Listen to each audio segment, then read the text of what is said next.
6489페이지에 보시면은요, 미가서에 대해서 주제가 나와 있습니다. 선민의 결국에 대한 예언. 자, 앞부분하고 좀 연관을 시키면 아수르를 포함하는 선민의 결국이 되겠죠. 먼저 1장에서부터 3장에 보시면은 선민의 멸망에 대한 예언입니다. 이게 선민, 여기서 말하는 선민은 남과 북, 남유다와 북쪽 이스라엘에 대한 멸망을 모두 포함합니다. 그런데 우리는 이미 앞부분에 하나님께서 남쪽과 북쪽을 얘기를 할 때 그 나라를 분리한다, 분리하지 않는다, 분리하지 않는다는 거죠. 분리하지 않는다는 말은 다른 하나님이 아니라 비록 남쪽 유다도 범죄하고 북쪽 이스라엘도 범죄하지만 회복할 때 다른 여호와가 아니라 바로 같은 여호와로 회복해 주신다. 그리고 그 나라를 회복할 때는 칼과 창으로 하는 것이 아니라 누구의 이름이 기억되도록 어떤 상황이 되더라도 여호와의 이름을 기억하도록 하신다. 뒤에 에어컨을 좀 꺼주시면 좋겠는데. 예. 그리고 그 여호와의 이름이 기억나도록 하신다는 거고요. 그리고 누가 들어온다는 거죠. 이방이 들어온다는 거죠. 그리고 이방이 들어오게 하는 방법을 여호와 하나님께서 그 방법을 사용하신다는 것을 우리가 염두에 두시면서 미가서 내용을 살펴보도록 하겠습니다. 내용은 점점 이제 범위도 이방으로 넓어지고요. 그 다음에 또 하나는 이방이 들어오게 되려면 남쪽 유다와 북쪽 이스라엘이 어떻게 될까요? 더 여동이 쳐야 돼요. 더 요동쳐야 돼요. 그러니까 더 비참한 사건들이 일어나야만 돼요. 그 땅을 완전히 개방을 시켜야 되기 때문에. 자, 그래서 지금 미가서 내용에 보면은 패망시킨다는 내용과 회복시킨다는 내용이 같이 나타나요. 굉장히 짧게 나타납니다. 그래서 아까 말씀드린 대로 그 키질이 체질을 하는 것이 키로 다 날려버리려는 것이 아니라 쭉정이는 빨리 다 날려보내지만은 알곡은 모으는 방법이었잖아요. 그러니까 패망시키고 진노하시고 때리신다는 것이 전부 죽이려는 것이 아니라 뭐 한다? 남은 자가 여호와의 이름만 부르도록 하시는 섭리이다. 그러니까 우리 교회 생활도 마찬가지죠. 하나님의 말씀을 듣고 여호와의 이름을 경외하도록 하는 신앙생활의 핵심이라는 것은 여호와의 방법대로 여호와 외에 다른 신을 두지 않도록 여호와께서 그렇게 하시는 거죠. 성령께서 기록하신 말씀을 그대로 깨닫도록 하기 위해서 그 상황에 그런 일들이 환경이나 사람들을 통해서 그런 일들이 우리에게 벌어지는 거죠. 자, 우리는 이런 많은 힌트를 미가서를 통해서도 약속되어 있는 말씀을 통해서도 살펴볼 수가 있습니다. 먼저 1장에서부터 3장 선민의 열방에 대한 예언을 한번 보도록 하겠습니다. 1장 1절에서부터 16절에 보시면 소명을 받고 남북 왕조를 죄로 인해 멸하실 것을 예언합니다. 그 1장 1절에 먼저 보면은 유다 열왕 요담 아하스 히스기야 시대에 모레셋 사람 미가에게 임한 여호와의 말씀 곧 사마리아와 예루살렘에 관한 묵시라. 이 부분뿐만 아니라 다른 부분도 그래요. 다른 부분도 결국은 사마리아와 예루살렘을 결국 분리하지 않는다는 거죠. 분열되어 있어서 망하지만은 하나로 모으신다. 2절에 보면은요. 땅과 거기 있는 모든 것들아 자세히 들어라. 주 여호와께서 너희에게 대하여 증거하시되고 주께서 어디에서 그래 하신다? 성전에서 그래 하실 것이라. 너희 여호와께서 그 처소에서 나오시고 이렇게 나오죠. 그러니까 여호와의 성전이 아까 오바댜서에 보면은 나오죠. 그 성전이 어디에 속한 게 아모스에 나왔죠. 어디에 속한 게 아니라 그랬죠. 땅에 속한 것이 아니라 하늘에 속한 거라는 거죠. 그러니까 여호와의 이름이 예루살렘에 있다는 것이 그 예루살렘에 있던 여호와의 이름이 담긴 성전이 불에 타도 하늘에 있다는 말은 여호와의 이름이 사라진다, 사라지지 않는다, 사라지지 않는다는 거예요. 그럼 그 관리 방법을 누가 하시느냐? 여호와께서 당신의 방법대로 하세요. 자, 처서에서 나오신다고 얘기를 합니다. 왜냐하면 여호와 이름은 예루살렘에서부터 시작을 하니까요. 그 여호와의 이름은 예루살렘에 그렇다고 사라진다 하더라도 동시에 사라지느냐, 그런 여호와 이름도 아닌 겁니다. 5절에 이는 다 야곱의 허물을 인하며 이스라엘 족속의 죄를 인함이라. 같이 얘기하죠. 야곱의 허물이나 이스라엘 족속이나, 아까 사마리아와 예루살렘에 관한 묵시라고 했으니까요. 6절에 보면 내가 사마리아로 들의 무더기 같게 하고 포도심을 동산 같게 하고 그 돌들을 골짜기에 쏟아내리고 그 지대를 드러내며 그 새긴 우상을 다 파쇄하고 그 음행의 값을 다 불사르며 그 목상을 다 회파하리니 그가 기생의 값으로 모았은즉 그것이 기생의 값으로 돌아가리라. 8절 한번 보시기 바랍니다. 이러므로 내가 여호와께서 애통하고 애곡하며 벌거벗은 몸으로 행하며 들깨같이 애곡하고 타조같이 애통한다. 이 사본을 좀 찾아보면 여기 애통, 애곡, 들깨같이 애곡, 애통, 이게 다 다른 낱말이에요. 무슨 뜻이냐면 비참한 상황을 슬퍼하는 것을 표현하는 낱말들을 여기에 다 여기다 쏟아놓고 있어요. 그걸 누가 그렇게 어떻게 보면 당하고 있다는 거죠? 내가 당하고 있다는 거죠. 그러니까 이렇게 되는 거예요. 예루살렘 성전이 멸망할 때, 또 사마리아의 그 성이 멸망할 때 백성들이 죽어가면서 부르는 그 비명소리와 그 처참하게 당하는 그 무서운 상황에 그 백성들이 내지르는 비명이 누가 지르는 비명이라는 거예요, 이게? 여호와께서 지르는 비명이라는 거예요. 너희들이 나를 버리고 내가 거기에서, 여기 나왔는 내가 애통하며 애곡하고 벌거벗은 몸으로 행하며 들깨같이 애곡하고 타조같이 애통한다라고 얘기를 합니다. 그 울부짖고 곡하는 것이 바로 누가 하시는 일로 보냐면 여호와께서 그렇게 하신다는 거죠. 이 구절들을 이걸 어떻게 여러분 주석을 해야 될지 사실 이 쉽지 않는 구절들이거든요. 이건 분명하죠. 앞부분에 우리가 오바댜에서부터 살펴본 것처럼 나라에 약속하신 여호와의 이름을 누구 방법대로 관리하신다? 여호와의 방법대로 하신다는 것이고, 십계명에 나온 대로 나 외에 다른 신을 두지 않는 것도 내 방법대로 하겠다는 거죠. 그 여호와의 이름이 망령되이 일컬지 않는 것도 누구 이름대로? 누구 방법대로? 당신의 능력과 방법대로 한다는 거예요. 그런데 문제는 그렇게 해가시는 여호와의 섭리 방법을 두 나라가 처참하게 망하게 하고 백성들이 처참하게 그렇게 유린당하고 끌려가고 뭐 시체도 아까 수없이 쌓인다고 했는데 그 모든 상황들을 여호와의 이름을 부를 수 있는 상황이에요? 아니에요? 절대로 아니죠. 그런데 그 상황을 섭리하시는 여호와께서 그 부르짖음이 누가 부르짖는다는 거죠? 당신이 부르짖는 소리라는 거예요. 이 말은 여러분 뭐 우리를 사랑해서 그럴 건가요? 아니죠. 상황은 뭐냐면 너희들이 그렇게 나를 뭐 했다는 거예요? 버렸다는 거예요. 너희들은 너희들이 죽겠다고 부르짖는 건데 너희들 당하는 그 꼴이 너희들이 나를 뭐 한 거다? 버린 결과가 바로 내가 그 꼴이 된 것이다. 이렇게 말하는 거죠.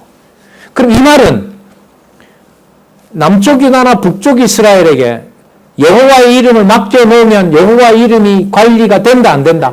안 된다는 걸 선언하시는 거예요. 그러면 다 없애버리는 거냐? 그럼 여호와의 이름이 없어지면 안 되잖아요. 그러니까 우리가 상상할 수 없는 방법으로 오직 하나님의 긍휼과 자비 속에서 그 이름이 다시 뭐 한다는 거예요? 회복한다는 거예요. 그리고 지금 읽었던 8절 같은 말씀은 너희들 손에 맡겨진 내 이름은 더 이상 보존할 수가 없다. 그럼 여호와는 어디 숨겨놨습니까? 자식을? 아니, 내가 내 이름을 이제부터 관리할 거다. 그리고 너희들 중에서 내가 찾아낼 것이고 이방인 중에서도 돌아오게 할 자가 있다. 그러니까요, 그리스도를 준비하시는 이러한 여호와 하나님의 방법이 이렇게 완벽하게 구약의 선지서에서 완성이 된단 말이죠. 다 완비해 놓으신 거예요. 그럼 그리스도가 오셔서 하시는 방법이라는 것이 누가 상상할 수가 없을까요? 유대인들이 쉽게 이해할 수 있을까요? 이해할 수 없는 거죠. 그럼 그리스도께서 오셔서 뭐라고 하냐면 하늘의 일과 땅의 일과의 구분을 해버려요. 그러니까 땅의 일도 설명해도 모르는데 너희들이 어떻게 하늘의 일을 알겠느냐. 그리스도께서 아예 구분을 시켜버리는 거죠. 그러면 방법이 없는 거냐? 아니다. 나를 보면 나를 따라오는 자는 나에게 속한 자는 요한복음 17장이에요. 창세전에 아버지께 속하였고 또 나도 그 안에 속하였고 그 안에 내게 속한 자들이 있다는 거예요. 하지만 다는 아니라는 거죠. 그럼 이 말이나 뭐나 똑같아요? 키를 가지고 체질을 해서 자기 백성을 골라내는 경우나 똑같은 경우죠. 하지만 그 체질을 하는 것이 우리가 상상하는 방법인 거예요? 아니에요? 아니에요. 도저히 감당할 수 없는 방법이에요. 여호와가 부르짖어야 될 정도로 그 방법을 우리가 선택할 수 없는 방법이에요.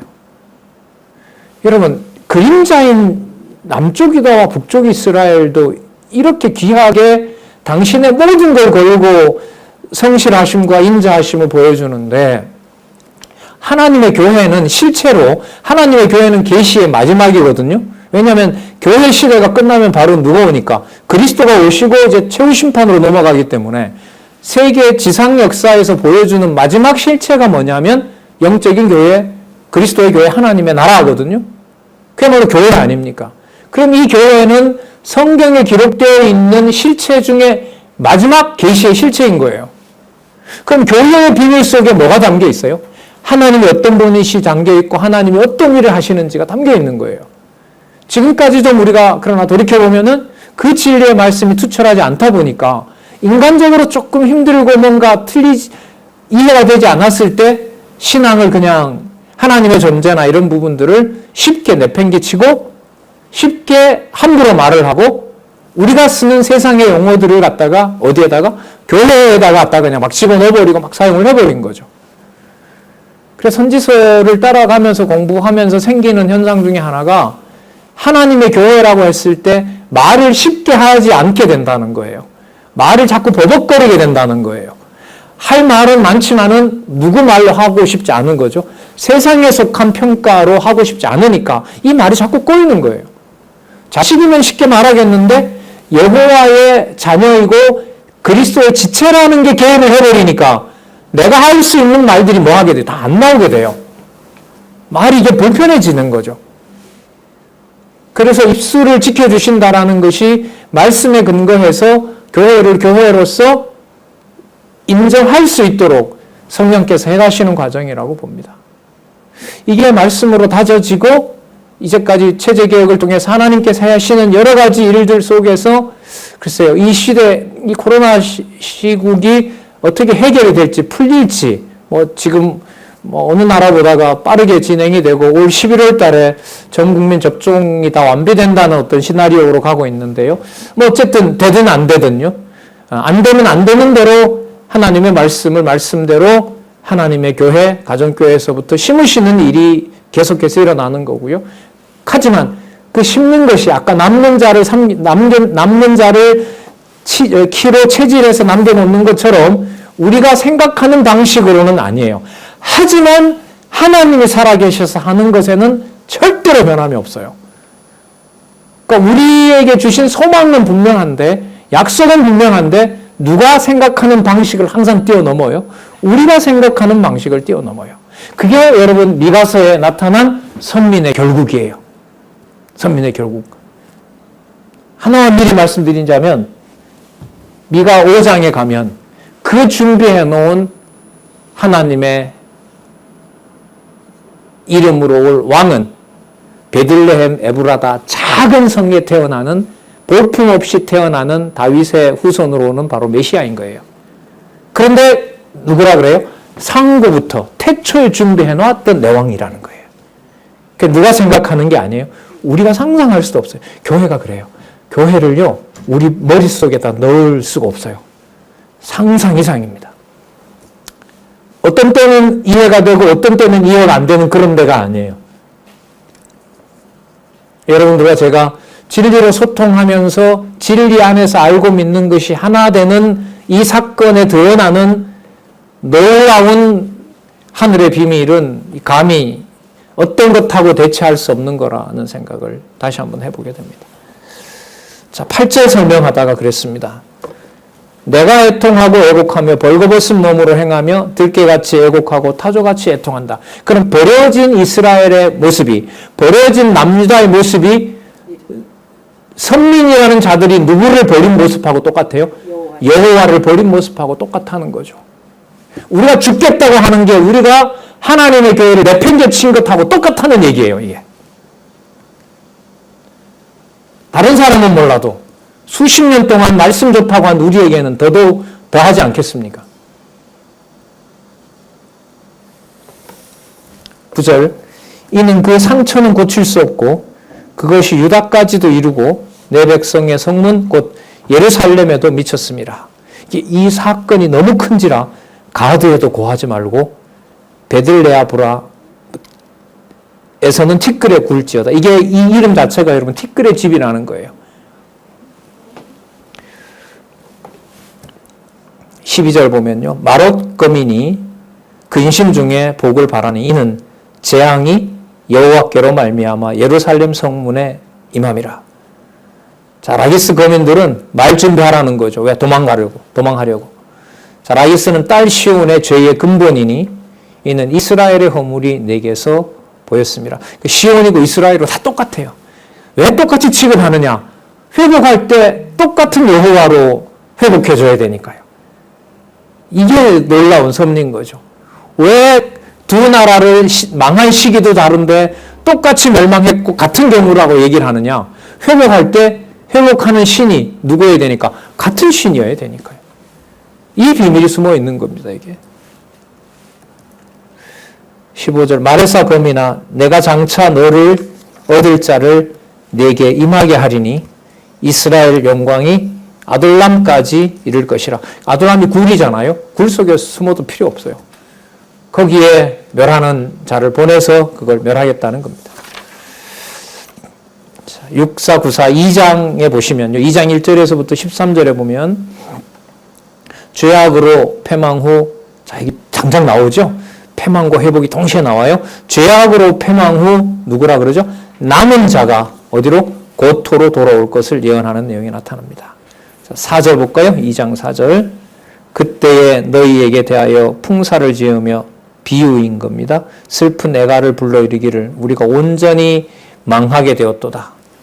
그가 여호와입니다. 내 백성의 산업을 옮겨 내게서 떠나게 하시며 우리 밭을 나누어 패역자에게 주시는도다 하는도다. 그 선민이 아닌 자에게 오히려 많은 부가 돌아가도록 여호와께서 그렇게 하신다는 겁니다. 그러면서 선지자들의 말은 듣질 않습니다. 6절, 그들이 말하기를 너희는 예언하지 말라. 이것은 예언할 것이 아니여를 욕하는 말을 그치지 아니한다 하는도라. 망한다는 소리 듣기 싫으니까요. 너의 야곱 족속 아까 1장 1절에 보면 사마리아, 예루살렘 다 포함했죠. 야곱의 족속아 어찌 이르기를 여호와의 신이 편급하시다 하겠느냐.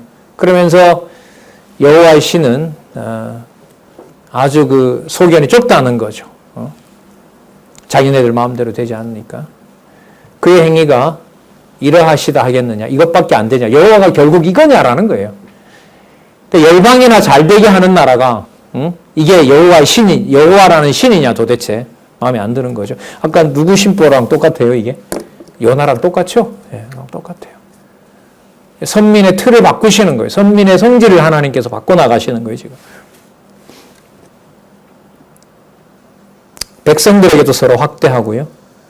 9절에 내 백성의 부녀들을 너희가 그 즐거운 집에서 쫓아내고 그 어린 자녀에게서 나의 영광을 영영히 빼앗는도다. 그게 너희들이 학대했던 어린아이의 그 학대의 외침이 바로 내가 학대당하는 것이다라고 얘기를 하시는 겁니다. 그러면 방법은 뭐냐면 그걸 여호와가 해결해 주셔야 돼요. 그럼 여호와가 해결해 주시려면 어느 상황이 되더라도 여호와를 잊지 않게 해주셔야 되거든요. 그런 자를 지금 남기시는 방법이 뭐냐면 선민들을 다 패망시킨다는 거예요. 그래서 뒤에 가면 나옵니다. 어느 누구도 인간으로서 누구에게 믿지 못하게 합니다. 그러니까 누가 보면은 뭐가 끝난 거죠? 자손 언약이 끝난 것처럼 보이도록 섭리하시는 겁니다. 그게 무슨 과정이라고요? 키로 체질을 하는 과정이에요. 남은 자를 골라내는 과정인 거죠.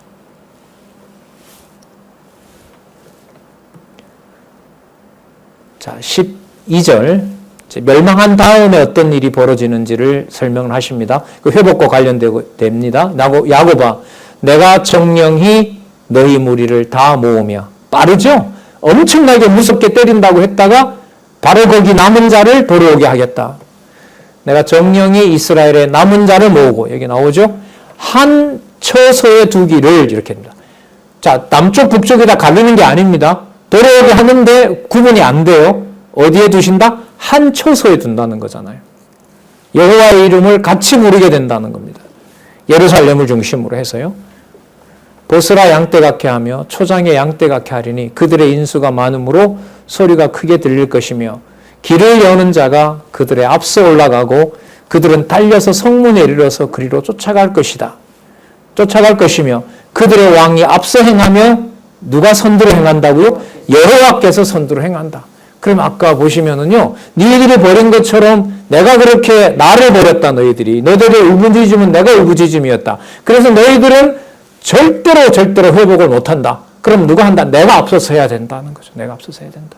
그리고 내가 앞서서 할 것이다. 그러면 여호와를 아는 지식이 진짜 목숨이 경각에 달린 것처럼 깜빡깜빡하는 순간까지 여호와께서 몰아가시면서 여호와께서는 자기 이름을 뭐 하는 거죠? 기억나게 하고 알려준다는 거죠. 특히 성령 시대는 성령께서 내주하시기 때문에 들었던 말씀이 폭발적인 힘을 발휘하는 순간이 바로 이럴 때 하나님 계신 건가라는 지경까지 몰아가는 겁니다. 거기까지 생각을 하면서 여호와의 살아계신 것을 떠오르게 된다면 어떤 말이 사라지게 되느냐? 이젠 끝났다는 말이 불필요한 말이 되는 거예요. 끝나더라도 누가 끝내는구나. 살아계신 여호와가 끝나는구나. 그럼 여호와 이름 인정하는 거 아니에요? 너무 논리적이고 너무 형식적인가요? 그렇죠. 사람이 보면 그래요. 말만 하는 것처럼 보여요. 그러나 그 일을 성령께서 주관해 가신다고 본다면은 그 상황에 대해서 하나님이 그만큼 그렇게 마무리하고 끝낸 거예요. 어떤 분이 그래요. 지금처럼 이렇게 공부를 했더라면 가족 중에 누가 그때 돌아가셨을 때 너무 힘들었대요. 그래서 그때 그 말을 못한 게 후회가 된대요. 언니, 그래도 하나님 살아 계셔. 한 20년 됐을 거예요. 그때 그 말을 못한 게 지금 너무너무 속상하대요. 그때 조금만 본인 말로 성경을 내 눈으로 조금만 봤더라면, 물론 뭐 하나님께서 그 형제의 영혼을 하나님께서 불러가셨지만은요, 인간에게 남겨준 어떤 그런 상황에서 지금은 하실 수 있을까요? 버리지 않는다면 지금은 할 것 같아요. 지금 선지서가 이거 아니에요. 하나님이 하시잖아요. 하나님이 버려질 정도로 하나님의 이름이 없어질 정도로 버려버렸는데도 그 버린 상황에 누가 앞서서 그 이름을 부르게 해준다는 거예요? 누가 앞서서 성전으로 데려준다는 거예요? 여호와께서. 이 선지서가 소선지서가 어려운 게요. 그 순간순간마다 사건이 너무 끔찍해요. 너무 감당하기가 힘들어요. 그런데 선지서가 너무 좋은 게 또한 뭐냐 하면 모든 가능성을 다 끝낸 다음에 누가 그 일을 처리해 주신다는 게 바로 나와요. 여호와께서 그 일을 회복해 준다는 게 바로 나오기 때문에 또한 선지서가 좋아요. 그 선지서는 절대로 끊어서 읽어서는 안 되게 되어 있어요. 중간 끊어서 범죄하면 죽는다 이런 말을 할 성질이 아니에요. 그런 책이 아니에요, 이게. 이 또한 방학 때 복습 많이 하시라고 절규 비슷하게 하는 겁니다. 이렇게 논리적일 수 없어요. 이 선지서를 학교 다닐 때 이제 신학 수업 듣는데 너무너무 힘들더라고요. 필요한 부분만 뽑아서 정부를 비판하고 권력기관을 비판하고 교회를 비판하고 너무 많잖아요. 그런 구절들이 얼마나 많아요. 12권 12소전에서 얼마나 많습니까? 그렇게 그럴 때 떼다가 써도 마음이 편해야 되잖아요. 말씀을 갖다 썼으니까. 편할까요, 그게? 남 죽이는 소리를 하는데? 그래서 조금 전에 말씀드린 것처럼 끊어놓고 보면 너무너무 힘드는데 끊은 것을 연결해 주게 되면 어떤 상황에도 여호와 이름은 사라진 적이 없다. 이 구조가 여러분 소선지서 구조입니다. 여호와께서 선두로 행하시리라. 그럼 그 다음에 여호와께서 어떻게 선두로 행하시는지 한번 보자고요. 먼저 여호와 이름을 잘못 인도했던 지도자들을 질책하고요. 그 허물과 죄로 인해 패망할 것을 얘기합니다. 다 없애야죠. 없애야 여호와께서 진두지휘하는 일들이 벌어지니까요. 3장 1절 내가 또 이르노니 야곱의 두령들 이스라엘의 족속의 치리자들 이건 다 하나로 보는 거예요. 자,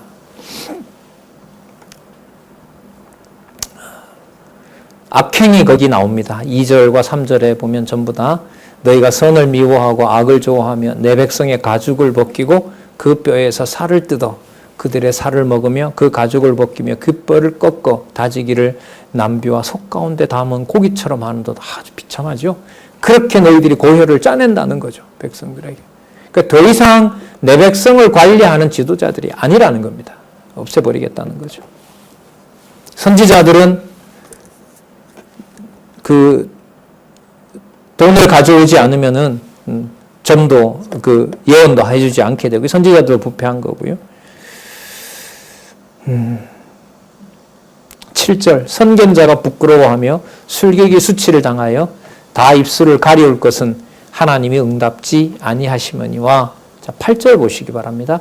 오직 나는 여호와의 신으로 말미암아 권능과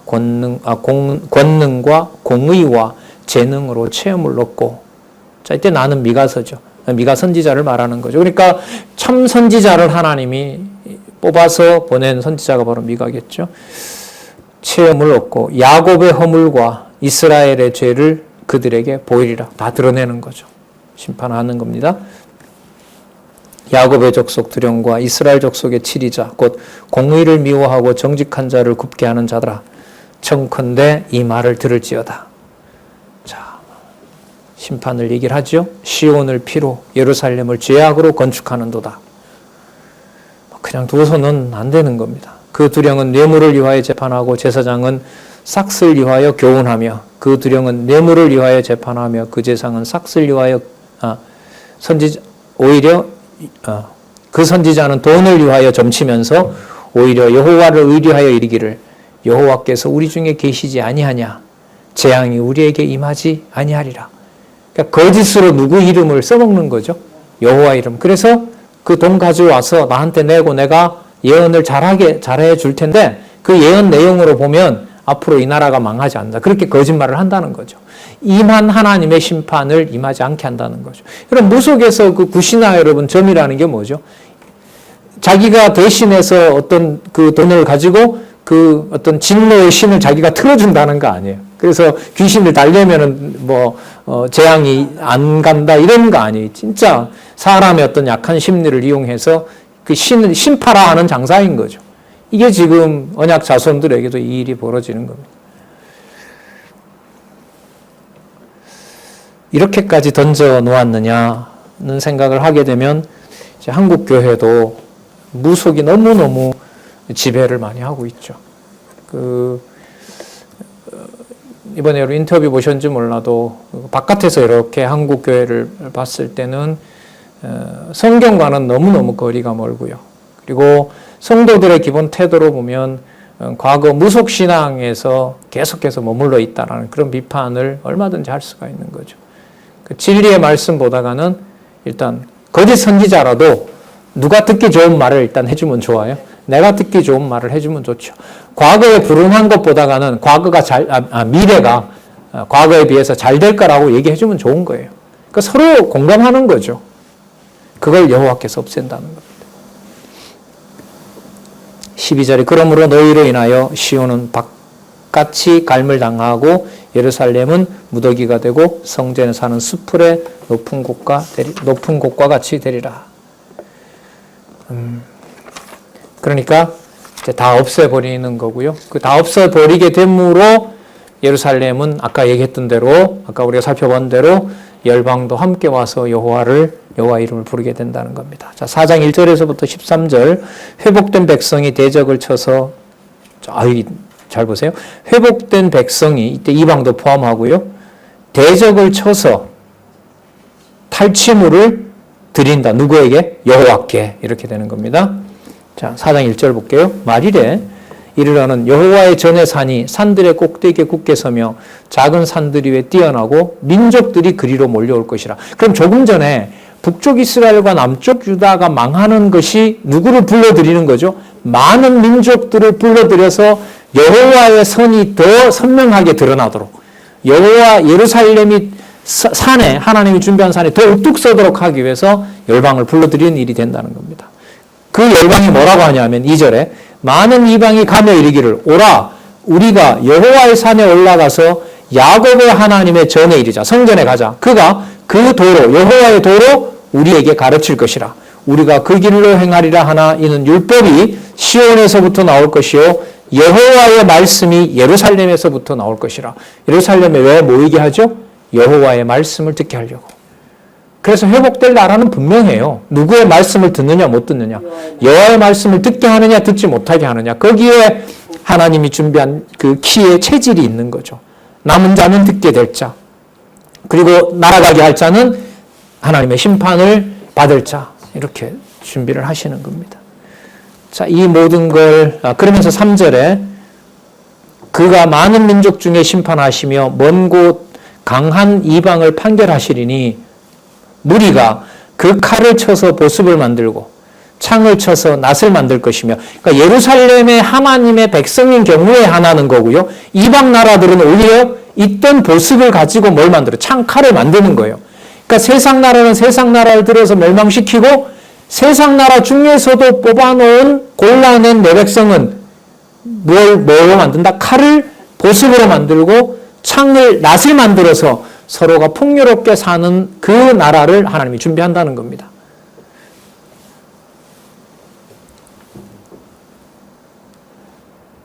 다시는 칼을 들고 서로 치지 아니하며 다시는 전쟁을 연습하지 아니하고 각 사람이 자기 포도나무 아래와 자기 무화과 나무 아래에 앉을 것이라. 그들을 두렵게 할 자가 없으리니 이는 만군의 여호와의 입이 이같이 말씀하셨습니다. 5절 만민이 각각 자기 신의 이름을 빙자하여 행하되 오직 우리는 우리 하나님 여호와의 이름을 의지하여 영원히 행하리라. 그러면 회복은 더 분명해졌죠. 남은 자들이 누구 이름을 영원히 부르게 되는 거? 여호와의 이름을 영원히 부르게 되는 거.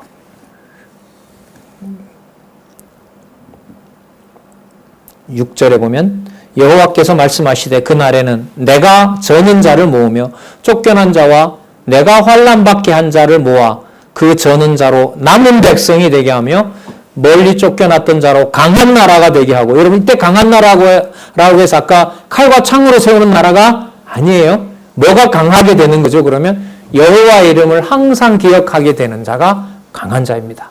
사도 바울이 그러나요? 내가 육신이 약할 때 누가 강한다? 그리스도가 강함이라. 뭐 이런 게 확 들어오죠. 나중에 그런 실제로 복음서 지나서 나중에 서신서 같은 경우에 볼 때 구약의 이런 사건들이 머리에 들어오면 확실하게 그 부분을 또 확인할 수가 있어요. 자, 8절에 보시면은요, 7절 강한 나라가 되게 하고 나 여호와가 시온산에서 이제부터 영원까지 그들을 치리하리라. 여호와가 왕 되시네요. 아까 오바댜 1장 21절에 누구의 나라가 누구께 된다 그랬습니까? 여호와께 된다고 했죠. 계속 지금 연결이 됩니다. 8절 너 양떼의 망대요 딸 시온의 산이요 이제 권능 곧 딸 예루살렘의 나라가 내게로 시온에게로 돌아오리라. 이제 내가 어찌하여 부르짖느냐? 너희 중에 왕이 없어졌고 내 모사가 죽었으므로 내가 해산하는 여인처럼 고통함이냐? 내가 너희에게 있다는 거죠. 자, 10절도 여러분 놀라운 말씀입니다. 여러분 그러면요, 아수르나 바벨론에게 잡혀가더라도 누구 이름을 부르는 것은 멈추지 않는다는 말인가요? 여호와의 이름을 부르는 것은 절대로 멈추지 않는다는 약속을 하나님이 하시는 거예요. 자, 놀라운 약속인 거죠. 어느 곳에 있더라도 누구 이름을 계속 부르게 된다? 여호와의 이름을 부르게 된다. 여호와께서 살아계신 증거를 확증해 준다. 이 말인데 8절을 한번 보시면 10절입니다. 딸 시온이여 해산하는 여인처럼 애써 구로하여 낳을지어다. 자녀를 낳으라 그럽니다. 곧 이제 망하는데도 낳으라 그래요. 이제 내가 성읍에서 나가서 들에 거하며 또 바벨론까지 이르러 거기서 구원을 얻으리니 여호와께서 거기서 너를 너의 원수들의 손에서 속량하여 내시리라. 그래서 바벨론 70년 포로 생활은 포로 생활이 아니라 이 말씀으로 보면 무슨 기간입니까? 생육하고 번성하는 기간이 되는 겁니다. 그럼 뭐와 뭐의 차이가 우리 기준이 아니에요? 패망시키는 줄 알았는데 무슨 과정이었어요? 생육 번성하는 과정이었잖아요. 그러면 뭐와 뭐가 같이 있는 거예요? 패망과 회복이 같이 있고, 같이 있다는 가장 중요한 의미는 누구 이름이 보존된다? 여호와 이름을. 누구 방법대로? 여호와의 방법대로. 누가 앞서서 가셔서? 여호와께서 앞서서 가셔서. 그러면 그리스도가 오시는 건 너무너무 분명해요. 이 사실이 그리스도의 전체 생애에서 너무나 분명하다는 사실을 그리스도가 전하는 거죠. 나는 너희들이 먹는 양식과 달리 내가 따로 먹는 양식이 있으니 아버지의 뜻을 행하는 것이라. 모든 것에서 여호와의 뜻을 행하는 것을 그리스도가 확증해 주시는 거죠. 이방 대적들은 그 대적들이 서로 치게 하여 멸하게 되고 심판하신다는 말씀 또한 13절에 나옵니다. 딸 시온이여 일어나라 칠지어다 내가 내 뿔을 철갑게 하여 내 굽을 녹각게 하리니 내가 여러 백성을 쳐서 깨뜨릴 것이라. 내가 그들의 탈취물을 구별하여 여호와께 드리며 그들의 재물은 온 땅의 주제에게 돌리리라. 자, 예루살렘이 강해지죠. 그럼 예루살렘을 여러분 보면은 바벨론이 망하지만 누가 칩니까? 고레스가 치죠. 헬라가 쳐들어오죠. 로마가 치러오죠. 그럴 때마다 예루살렘 성에 있는 예루살렘 백성들은 고통을 당하는 것 같지만 이 말씀에 의하면 여러 제국들이 예루살렘에 누구를 섬기기 위한 재물을 가져온다는 거죠. 자, 내가 그들의 탈취물을 구별하여 여호와께 드리며 그들의 재물을 온 땅의 대주제에게 돌리라. 그러면 열방이 가지고 있는 재물도 누구를 섬기는 재물이 되는 거죠. 여호와를 섬기는 재물이 되는데 그 과정이 무슨 과정이에요? 키로 체질하는 아주 무서운 패망의 과정이 반복된다는 거예요.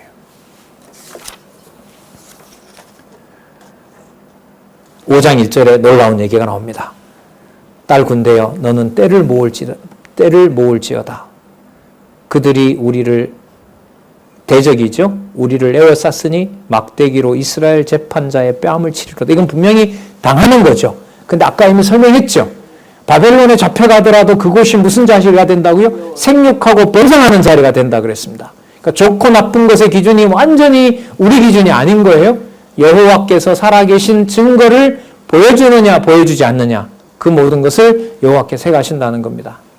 그래서 2절 작은 베들레헴이지만 하나님이 태초에 준비하셨던 왕이 태어나는 곳이 됩니다. 베들레헴 에브라다야 너는 유다 족속 중에 작을지라도 이스라엘을 다스릴 자가 내게로 나올 것이라. 그의 근본은 어디에 속한다? 상고의 태촌이라. 창세전부터 있었던 이스라엘의 왕이다. 그러므로 임산한 여인이 해산하기까지 그들을 포로로 붙여두시겠고, 붙여둔다는 말은 포로로 잡아둔다는 겁니다. 그 후에 그 형제 남은 자가 이스라엘 자손에게 돌아온다 그럽니다. 그가 어떻게 하느냐? 4절 그가 여호와의 능력과 그 하나님 여호와의 이름의 위엄을 의지하고 서서 그때에게 먹여서 그들로 안연히 거하게 할 것이라. 이제 그가 창대하여 땅끝까지 미치리라. 패망하는 것 같은데 그 패망이 무슨 일이 시작이 되는 거냐면 회복하는 일이 시작되는 일이라고 말씀을 하고 있죠.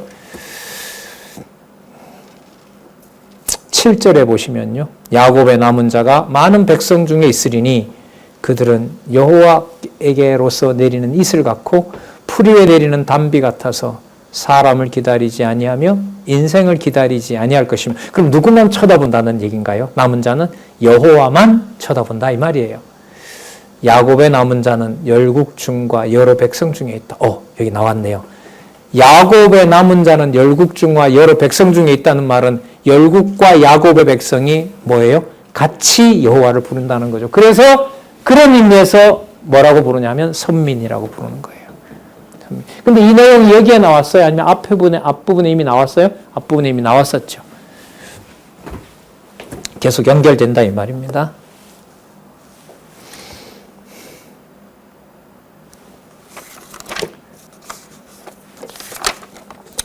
(6507) 아마 여러분 체크되어 있을 겁니다. 밑에서부터 둘, 넷, 여섯, 여덟 번째 줄. 그 환란이 끝난 후에 유다 백성 중 살아남은 자가 이스라엘 자손과 함께 흩어져 살던 이방 땅에서 고토로 돌아온 백성을 태초부터 계시는 메시아가 바사 고레스 왕과 유다 지도자들을 통해 여호와의 능력과 이름을 의지하여 평안히 살게 하시는데, 이는 메시아가 부활 승천하신 후 성령을 보내셔서 그 세력을 땅끝까지 미치게 하실 것이기 때문이라는 뜻으로 예언한 것이다. 그러면 소선지서에 미가 선지자를 보낸 분이 누구라는 거죠? 그리스도라는 거죠.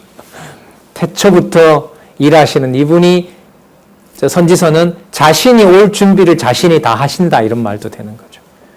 여호와의 이름으로 올 메시아께서 당신이 오실 준비를 여기 바사왕 고레스라든지 유다 지도자들을 통해서 또 여러 선지자들을 통해서 이미 다 준비해 놓고 당신이 오는 거예요. 그래서 그 복음서의 주어를 예수께서라는 게 너무 중요하다 그랬죠. 자, 그래서 누가복음 얘기할 때 많이 말씀드렸잖아요. 창세전부터 계신 그 하나님의 아들이시기 때문에 세례 요한이 예수님을 보고 뛰어놓은 게 아니라 창세전부터 계신 그리스도가 세례 요한을 통해서 뛰어놀게 했다는 거죠. 누구를 보게 하여? 그리스도를 만나게 해서. 그게 여러분 태초부터 있었던 바로 이 그리스도, 영원하신 통치자, 여호와의 이름으로 오시는 만왕의 왕, 그분에 대한 사역이라고 할 수가 있겠죠. 자, 그런 부분들 강론을 통해서 좀 더 확인하시기 바라고요.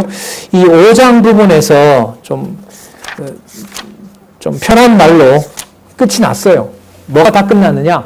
회복의 내용은 여호와 이름이고 어느 곳에 있더라도 여호와 이름은 사라지지 않고 그 일을 육신의 몸을 입고 이 땅에 오실 메시아로 이미 확증되어 있고 그분이 오셔서 여호와 이름을 온 만방에 드러내고 주위에 있는 열방들의 음식 그 제물도 누구를 섬기는 도구가 되고 여호와를 섬기는 도구가 된다는 것을 이미 여기서 다 보여주고 있습니다.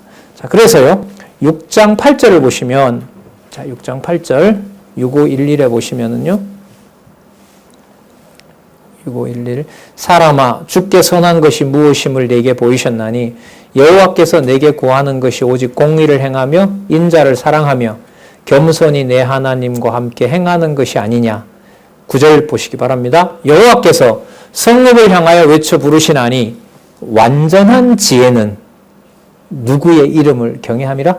예, 주의 이름을 경외함이라. 그럼 됐죠? 회복의 핵심은 누구 이름을 누구 방법대로 경외하도록 하시는 거? 여호와의 이름을 여호와의 방법대로 창세전에 준비하신 대로 메시아를 보내서 경외하도록 하시는 거. 그러면 회복의 내용을 정리를 할 수가 있습니다. 자, 그렇기 때문에 어떤 인간도 의지하지 말고 오직 하나님만 의지하라고 하는 내용이 7장에 나옵니다. 자, 7장에 다 없애버리는 겁니다. 지도자들도 가족도 해체하고. 근데 그게 여러분 해체하는 것이 아니라 바로 키질을 해서 남은 자를 오직 여호와 이름만 부르도록 하시는 섭리인 거죠. 이게 여러분 교회에서 진리로 양육하는 과정입니다. 진리로 양육한다라는 게 정보를 쌓아주는 게 아니에요. 아무리 많은 정보를 쌓아둬도 누구 이름이 기억이 나질 않으면 그렇죠. 여호와 이름이 기억나지 않으면 헛되니 모든 것이 헛된 거예요. 오히려 배웠던 말씀이 오히려 해가 되게 되는 거죠. 누구 중심으로 쓰게 되면 내 중심으로 쓰게 되면. 그러니까 얼마나 절실합니까? 그래서 로마서 8장과 9장에 가면 나오나요? 성령의 8장에 나오죠. 성령께서 말할 수 없는 탄식으로 간구한다 하잖아요. 기도의 주체도 우리가 아니에요. 여호와 이름을 관리하는 주체도 우리가 아니에요. 우리가 아니에요. 그래서 인간이 주어가 되는 것이 기지업 우리 체제개혁에서 너무너무나 선명하게 지금 드러나고 있잖아요. 예? 민감하게들 여기시고.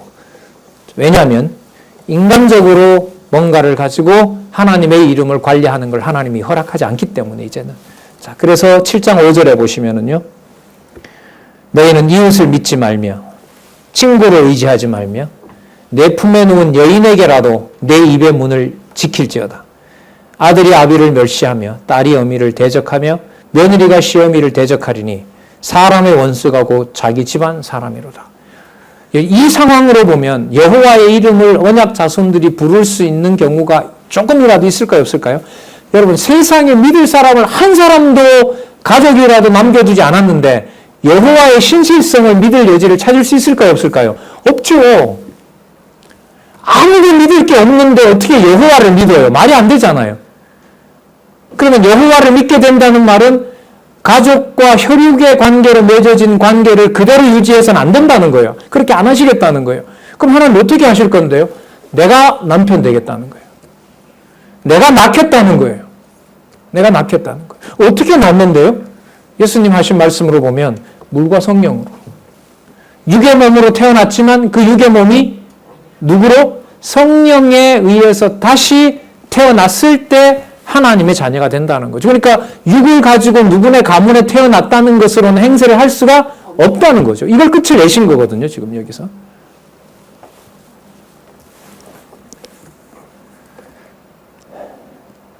7절, 8절 볼게요. 오직 나는 여호와를 여기 나오잖아요. 왜 그러면 가족들을 이렇게 해치시켜버렸느냐? 7절. 오직 나는 여호와를 우러러보며 나를 구원하시는 하나님을 바라보나니 하나님이 나를 들으시리로다. 그러면 가족관계를 패망시킨 이유가 나오네요. 누가 하시고 누구만 바라보게? 여호와가 하시고 여호와만 바라보게 하도록 7절에 답이 나왔잖아요. 계속 나옵니다. 8절. 나의 대적이여 나로 인하여 기뻐하지 말지어다. 그 나를 없앤 너희들이 저 가족 유다 가족 끝냈다고 좋아하지 마라. 지금부터는 직접 누가 관리한다? 여호와가 관리한다. 이게 회복의 핵심입니다. 처참한 상황에서 여호와 이름이 기억나도록 하시는 것. 진짜 이 복음이 어느 때보다도 절실한 시인 것 같습니다. 8절. 나의 대적이여 나로 인하여 기뻐하지 말지어다. 나는 뭐 할지라도 엎드러질지라도 일어날 것이요 어두운 데 앉을지라도 여호와께서 나의 빛이 되실 것임이라. 그러니까 예루살렘 성전이 불타도 되고 가족들이 바벨론에 붙잡혀가도 돼요. 왜? 거기에서 누가 빛이 되기 때문에. 그러면 여러분 정리하죠. 소선지서 전체의 회복의 핵심은 하나입니다. 누구 이름이 어떤 상황이더라도 보호가 된다? 여호와 이름이. 누가요? 여호와께서.